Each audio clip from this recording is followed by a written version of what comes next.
नमस्कार भक्तों। मनुष्य को जब तक ज्ञान की प्राप्ति ना हो तब तक वह विश्वास दिलाने के लिए कर्म से ही भगवान शिव की आराधना करें। जगत के लोगों को एक ही परमात्मा अनेक रूपों में अभिव्यक्त हो रहा है। एकमात्र भगवान सूर्य एक स्थान में रहकर भी जलाशय आदि विभिन्न वस्तुओं में अनेक से दिखते हैं। देवताओं संसार में जो सत्य या असत वस्तु देखी या सुनी जाती है वह सब पर ब्रह्मा शिव रूप ही है। ऐसे समझो, जब तक तत्व ज्ञान ना हो जाए तब तक प्रतिमा की पूजा आवश्यक है। ज्ञान के अभाव में भी जो प्रतिमा पूजा की अवहेलना करता है उसका पतन निश्चित है। इसलिए ब्राह्मणों, यह यथार्थ बात सुनो। अपनी जाति के लिए जो कर्म बताया गया है उसका प्रयत्न पूर्वक पालन करना चाहिए। जहाँ जहाँ यथावत भक्ति हो उस आराध्य देव का पूजन आदि अवश्य करना चाहिए, क्योंकि पूजन और दान आदि के बिना पातक दूर नहीं होते। जैसे मैले कपड़े में रंग बहुत अच्छा नहीं चढ़ता, किंतु जब उसको धोकर स्वच्छ कर लिया जाता है तब उस पर स्वयं रंग अच्छी तरह चढ़ते हैं। उसी प्रकार देवताओं की भली भांति पूजा से जब त्रिविध और शरीर पूर्णतः निर्मल हो जाता है तभी उस पर ज्ञान का रंग चढ़ता है और तभी विज्ञान का प्रकटय होता है। जब विज्ञान हो जाता है तब भेद भाव की निवृत्ति हो जाती है। भेद की संपूर्णता निवृत्त हो जाने पर द्वंद दुख दूर हो जाते हैं और द्वंद दुख से रहित पुरुष शिव रूप हो जाता है।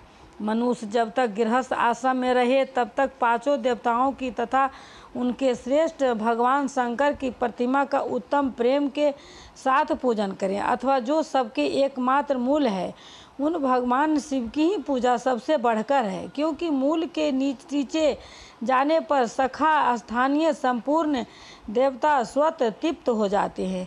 अतः जो संपूर्ण मनोवांछित फलों को पाना चाहता है वह अपने अभीष्ट की सिद्धि के लिए समस्त प्राणियों के हित में तत्पर रहकर लोक कल्याणकारी भगवान शंकर का पूजन करें। ब्रह्मा जी कहते हैं, अब मैं पूजा की सर्वोत्तम विधि बता रहा हूँ जो समस्त अभीष्ट तथा सुखों को सुलभ कराने वाली है। देवताओं तथा ऋषियों, तुम ध्यान देकर सुनो। उपासकों को चाहिए कि वह ब्रह्म मुहूर्त में शयन से उठकर जगदम्बा पार्वती सहित भगवान शिव का स्मरण करे तथा हाथ जोड़कर मस्तक झुकाकर भक्ति पूर्वक उनसे प्रार्थना करें। देवेश्वर उठिए उठिए, मेरे हृदय में मंदिर में शयन करने वाले देवता उठिए। उमाकांत उठिए और ब्रह्मांड में सबका मंगल कीजिए। मैं धर्म को जानता हूँ किंतु मेरी उसमें प्रवृत्ति नहीं होती। मैं अधर्म को जानता हूँ परंतु मैं उससे दूर नहीं हो पाता। महादेव, आप मेरे हृदय में स्थित होकर मुझे जैसी प्रेरणा देते हैं वैसे ही मैं करता हूँ। इस प्रकार भक्ति पूर्वक कहकर और गुरुदेव की चरण पादुकाओं का स्मरण करके गांव से बाहर दक्षिण दिशा में मल मूत्र का त्याग करने के लिए जाएं। मल त्याग करने के बाद मिट्टी और जल से धोने के द्वारा शरीर की शुद्धि करके दोनों हाथों और पैरों को धोकर दतुन करें। सूर्योदय होने से पहले ही दतुन करके मुंह को 16 बार जल की अंजलि से धोएं। देवताओं तथा ऋषियों, षष्ठी, प्रतिपदा, अमावस्या और नवमी तिथियों तथा रविवार के दिन शिव भक्त को यत्न पूर्वक दतुन को त्याग देना चाहिए। आवश्यक के अनुसार नदी आदि में जाकर अथवा घर में ही भलीभांति स्नान करें। मनुष्यों को देश और काल के विरुद्ध स्नान नहीं करना चाहिए।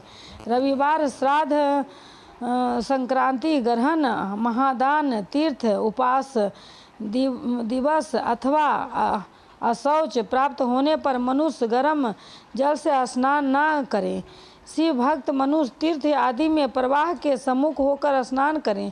जो नहाने के पहले तेल लगाना चाहे उसे विहित एवं निषिद्ध दिनों का विचार करके ही तैल संभ करना चाहिए। जो प्रतिदिन नियम पूर्वक तेल लगाता हो उसके लिए किसी दिन भी तैलाभंग दूषित नहीं है, अथवा जो तेल इत्र आदि से बासित हो उसका लगाना किसी दिन भी दूषित नहीं है। सरसों का तेल ग्रहण को छोड़कर दूसरे किसी दिन भी दूषित नहीं होता। इसी तरह देश काल का विचार करके ही बुद्धिपूर्वक स्नान करें। स्नान के समय अपने मुख को उत्तर अथवा पूर्व की ओर रखना चाहिए। उत्कृष्ट वस्त्र का उपयोग कभी ना करें। शुद्ध वस्त्र से इष्ट देव के स्मरण पूर्वक स्नान करके जिस वस्त्र को दूसरे ने धारण किया हो अथवा जो दूसरों के पहनने की वस्तु हो तथा जिसे स्वयं रात में धारण किया गया हो वह वस्त्र उचिष्ट कहलाता है। उसे तभी स्नान किया जा सकता है जब उसे धो लिया गया हो। स्नान के पश्चात देवताओं, ऋषियों तथा पितरों को तृप्त देने वाला स्नान नंग तर्पण करना चाहिए। उसके बाद धुला हुआ वस्त्र पहने और आचमन करें।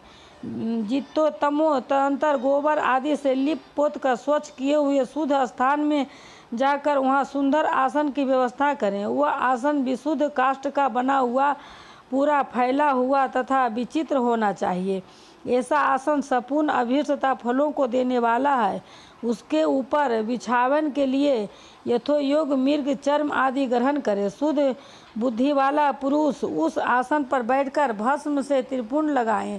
त्रिपुंड से जब तप तथा दान सफल होता है। भस्म के अभाव में त्रिपुंड का साधन जल आदि बताया गया है। इसी तरह त्रिपुंड करके मनुष्य रुद्राक्ष धारण करे और अपने नित्य कर्म का संपादन करके फिर शिव को आराधना करें।